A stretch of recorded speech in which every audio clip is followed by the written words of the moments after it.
Milk எல்லாமே வந்து டேங்கர்ல தான் ரிசீவ் பண்ணுவோம். டிஃப்ரெண்ட் யூனியன்ஸ்ல இருந்து நாங்க ரிசீவ் பண்றோம். அதை ரிசீவ் பண்றதை வந்து நம்ம என்ன பண்ணுவோம்னா நேரா வந்து ப்ராடக்ட் டைரிக்கு வரும். அந்த மில்கை நம்ம வந்து சாம்பிளிங் பண்ணுவோம்.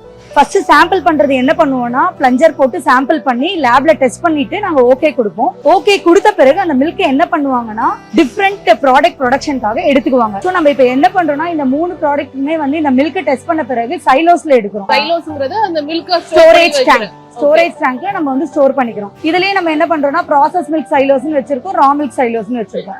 ஸோ நம்ம என்ன பண்றோம் ஒரு சைலோஸ்ல எடுத்த பிறகு நெக்ஸ்ட் வந்து நம்ம வந்து இப்ப பன்னீர் ப்ரொடக்ஷன் தேவைன்னா அதுக்கு பன்னீர் ப்ரொடக்ஷனுக்கான மில்க் அங்க கொடுப்போம். இதுதான் வந்து பன்னீர் பேஸ்சரைசர்னு சொல்லுவாங்க.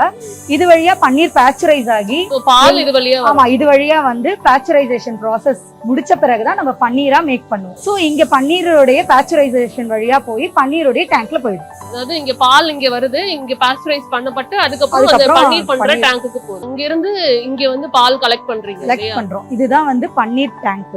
இந்த டேங்க்ல தான் வந்து பாத்தீங்கன்னா இந்த பன்னீர் வேட்னு சொல்லுவோம் நாங்க. இந்த வேட்ல வந்து என்ன ஆகும்னா பால் வந்து பேஸ்சரைஸ் ஆகி கலெக்ட் பண்ணும். கலெக்ட் பண்ண பிறகுதான் நம்ம என்ன பண்ணோம்னா பன்னீர் ப்ராசஸ் ஸ்டார்ட் ஆகுங்க. என்ன பண்ணுவோம்னா இதுல ஜிடிஎல் நாங்க ஒரு கெமிக்கல் ஆட் பண்றோம். அதை தான் நாங்க ஆட் பண்ணி உங்களுக்கு என்ன ஆகும்னா கோஆகுலேட் ஆகும். கோஆகுலேட் ஆன பிறகு நெக்ஸ்ட் என்ன பண்ணுவோம்னா அந்த பன்னீரை எடுத்து இங்க வந்து நமக்கு வந்து மோல்டு இருக்கும். நார்மலா வீட்ல வந்து நம்ம லெமன் ஊத்துவோம் பன்னீர் பண்ணனும் அப்படினா அதுக்கு பதிலா அத நம்ம ஊத்துறோம் இல்லையா ஜிடிஎல். ஓகே, அதுக்கு அப்புறம் தான் வந்துட்டு அத நீங்க அடுத்த process கொண்டு போவீங்க. இப்போ இதுதான் அவங்க கலக்குற ஜிடிஎல் இல்லையா? இதுல எவ்வளவு லிட்டர் பால் இருக்கு? இதுல வந்து 1200 லிட்டர் பால் இருக்கு. இதுக்கு வந்து நம்ம என்ன பண்ணோம்னா ஜிடிஎல் வந்து ஆட் பண்ணி இப்போ என்ன ஆகும்னா இது நல்லா மிக்ஸ் பண்ணுவாங்க. மிக்ஸ் பண்ண உடனே இப்போ என்ன ஆகும்னா பன்னீரா கன்வெர்ட் ஆகிறதுக்கு ஃபர்ஸ்ட் ஸ்டேஜுக்கு வரும். என்னன்னா இதுல இருக்கக்கூடிய அந்த மில்க் சாலிட்ஸ் தனியாவும் அதுல இருக்க வே புரோட்டீன்ஸ் தனியாவும் பிரியும். 20 to 30 மினிட்ஸ்ல இது வந்து திரட்டு தனியா பிரிஞ்சிரும். இதுக்கு வந்து நம்ம ஒரு மஸ்லின் கிளாத் வச்சு அந்த மோல்டுக்குள்ள வச்சு நம்ம அதுல வந்து அந்த மில்க் சாலிட்ஸ் எடுத்து போட்டு பிரஸ் பண்ணுவோம். இது என்னன்னு பாத்தீங்கன்னா மோல்டுன்னு சொல்லுவோம். இந்த மோல்டுல பாத்தீங்கன்னா நம்ம என்ன பண்ணுவோம்னா எல்லா பன்னீரோட திரட்டையும் எடுத்து அதுல போட்டுட்டு நம்ம அதை வந்து இந்த மிஷின்ல வந்து ஒரு 20 to 30 மினிட்ஸ் பிரஸ் பண்ண விடுவோம். இப்போ எப்படின்னா இதுல வச்சுட்டு இப்போ வந்து மிஷினை ஆன் பண்ண உடனே ஸோ இந்த மாதிரி பண்றப்போ இந்த ப்ரெஷர்ல என்ன ஆகும்னா இதுல இருக்கிற தெரியிற மிச்ச தண்ணிகள் உள்ள இருக்கிற எல்லா மாய்ஸ்சர் கண்டென்ட்டும் வெளியே வந்துடும். ஸோ இதை வந்து நம்ம ஆல்மோஸ்ட் 20 to 30 மினிட்ஸ் இதுலயே இருக்கும்.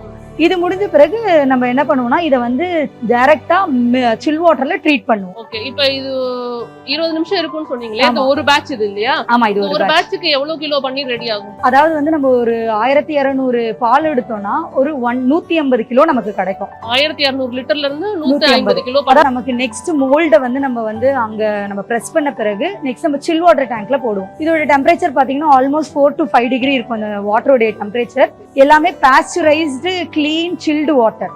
சரிங்களா? இப்போ என்ன பண்ணுவாங்கன்னா இந்த மோல்ட எடுத்துட்டு வந்திருக்காங்க. இந்த மோல்ட வந்து இந்த மோல்ட்ல இருக்க பன்னீரை வந்து எடுத்து இது உள்ள டைரக்டா ட்ரீட் பண்ணுவோம். சோ அது இது ஆல்மோஸ்ட் 3 to 4 hours இந்த டேங்க்ல தான் இருக்கு. இதுக்குள்ளேயே ஆமா. நெக்ஸ்ட் இத வந்து பேக் பண்றது பேக்கிங் ஏரியாக்கு போயிடும். நம்ம அந்த கூலிங் டேங்க்ல வந்து எவ்வளவு பிளாக்ஸ் இருந்ததுங்கறத பார்த்தோம். அங்க இருந்து இங்க வருது, இந்த செக்ஷனுக்கு வருது. இந்த செக்ஷன்ல வந்து இந்த மிஷின்ல வைக்கிறாங்க. இந்த மிஷின்ல வச்சதுக்கு அப்புறம் அது பீஸ் பீஸா கட் ஆகுது. கட் ஆனதுக்கு அப்புறம் அது இங்க எடுத்து வைக்கிறாங்க. இங்க எடுத்து வச்சு அதை வந்து வெயிட் பாக்குறாங்க, வெயிட் செக் பண்றாங்க. எவ்வளவு நேரம் இருக்கும்? ஒரு பீஸ் 200 கிராம். சோ இந்த ஒரு பீஸ் மட்டும் வந்து 200 கிராம் கரெக்டா இருக்கான்னு செக் பண்றாங்க, வெயிட் பாக்குறாங்க. அதுக்கப்புறம் என்ன ஆகுது அப்படின்னா அதை வந்து அந்த மோல்டுல வச்சு செக் பண்ணி பேக் வந்து பண்றாங்க.